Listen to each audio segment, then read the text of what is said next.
ایک بار ایک شریر یہودی نے محض شرارت میں حضرت محمد صلی اللہ علیہ وآلہ وسلم کی خدمت میں کھجور کی ایک گٹھلی پیش کی اور یہ شرط رکھتے ہوئے کہا کہ اگر آپ آج اس گٹھلی کو مٹی اور پانی کے نیچے دبا دیں اور کل یہ ایسا تناور کھجور کا درخت بن کر زمین پر لہلہانے لگے جس میں پھل یعنی کھجوریں بھی پیدا ہو جائیں تو میں آپ کی تعلیمات پر ایمان لے آؤں گا، گویا مسلمان ہو جاؤں گا۔ رسول مکرم صلی اللہ علیہ وآلہ وسلم نے اس کی یہ شرط تسلیم کر لی اور ایک جگہ جا کر آپ صلی اللہ علیہ وآلہ وسلم نے اس گٹھلی کو مٹی کے نیچے دبا دیا اور اس پر پانی ڈالا اور اللہ سبحانہ و تعالی سے دعا بھی کی اور وہاں سے واپس تشریف لے آئے۔ اس یہودی کو دنیاوی اصولوں کی کسوٹی پر یقین کامل تھا کہ ایک دن میں کسی طرح بھی کھجور کا درخت تیار نہیں ہو سکتا،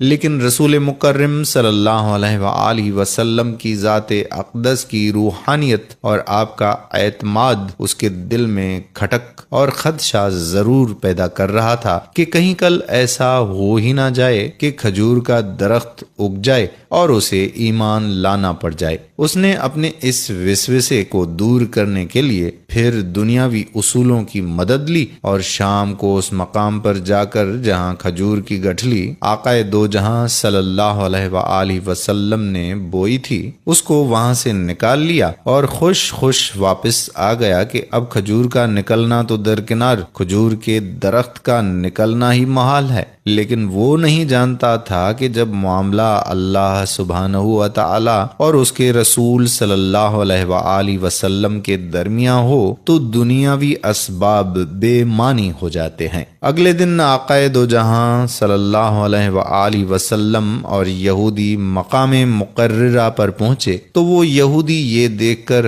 حیران رہ گیا کہ وہاں ایک تناور درخت کھجور کے گجوں سے لدا کھڑا ہے۔ اس یہودی نے جب اس کی کھجور کو دیکھا تو اس میں گٹھلی نہیں تھی تو اس کے منہ سے بے اختیار نکلا کہ اس کی گٹھلی کہاں ہے۔ مرقوم ہے کہ اس موقع پر رسول اللہ صلی اللہ علیہ وآلہ وسلم نے ارشاد فرمایا کہ گٹھلی تو تم نے کل شام ہی نکال لی تھی، اس لیے گٹھلی تو کھجور میں نہیں ہے، البتہ تمہاری خواہش کے مطابق کھجور کا درخت اور کھجور موجود ہے۔ کہا جاتا ہے کہ وہ یہودی اللہ سبحانہ تعالیٰ کے اذن سے رسول اللہ صلی اللہ علیہ وآلہ وسلم کے اس معجزے کو دیکھ کر مسلمان ہو گیا۔ اس واقعے کے بعد سے آج تک بغیر گٹھلی والی معجزاتی کھجور مدینہ منورہ میں خوب اگتی ہیں، دکانوں پر فروخت بھی ہوتی ہے۔ اس کھجور کا اصل نام سکھل ہے، اسے سخل بھی کہتے ہیں، اور اگر آپ کو نام یاد نہ بھی رہے تو آپ اسے بے دانہ کھجور کہہ کر بھی طلب کر سکتے ہیں۔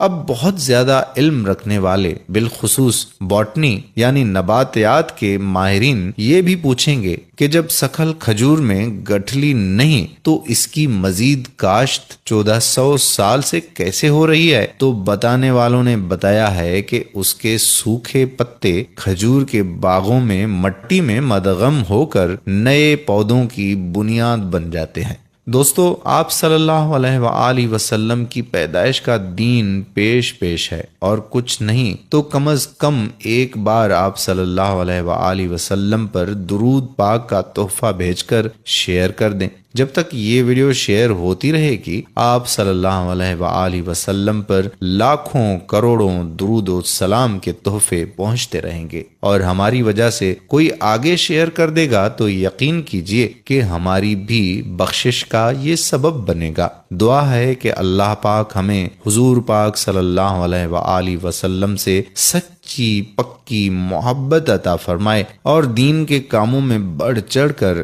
حصہ لینے کی توفیق عطا فرمائے، آمین ثم آمین، وما علینا الا البلاغ المبین۔